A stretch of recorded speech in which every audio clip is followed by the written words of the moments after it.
నీకంటూ ఒక రోజు వస్తే నాకంటూ ఒక రోజు వస్తుంది.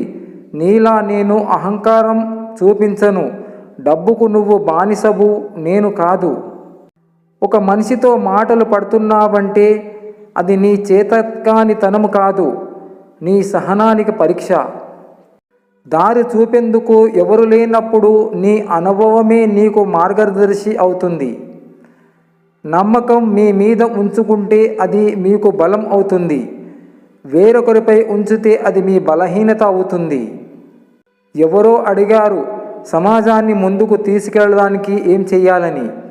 ఒక తెలివైన వాడు ఇలా సమాధానమిచ్చాడు, కాళ్ళని కాకుండా చేతులను పట్టుకు లాగండి అని. ఎంతటి కష్టంలో ఉన్నా సరే నీ కన్నీరు బయటకు రానివ్వకు. ఆ కన్నీరు చూసి నవ్వుకుంటారే తప్ప ఏ ఒక్కరూ కరిగిపోయి నీకు తోడవ్వరు, నీకు సహాయం చెయ్యరు. హుందాతనం అనేది నిజాయితీగా ఉంటే వచ్చేది, నీతులు చెప్తే వచ్చేది కాదు.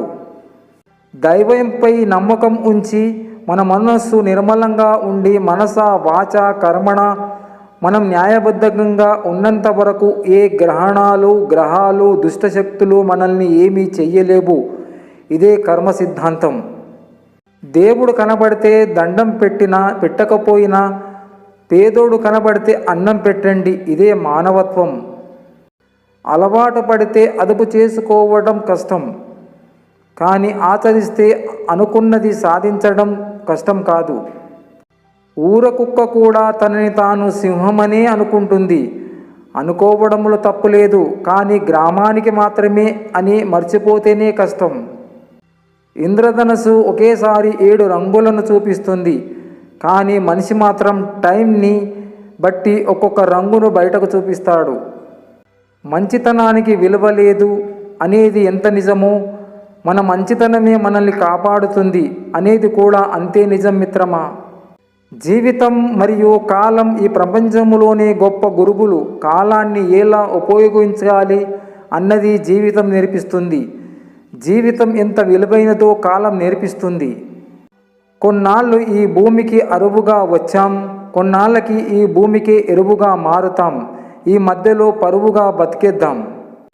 టైం వస్తే వాడుకోవడం కాదు, ఆదుకోవడం నేర్చుకో, అర్థం చేసుకోవడం నేర్చుకో.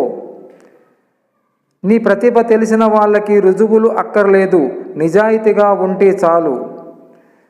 తెలివి ఉందని ఇతరులను ఎప్పుడూ మోసం చేయడానికి ప్రయత్నించకు. ఎందుకంటే భగవంతుడు అందరికంటే తెలివైనవాడు. ఖచ్చితంగా నిన్ను మోసం చేస్తాడు మిత్రమా.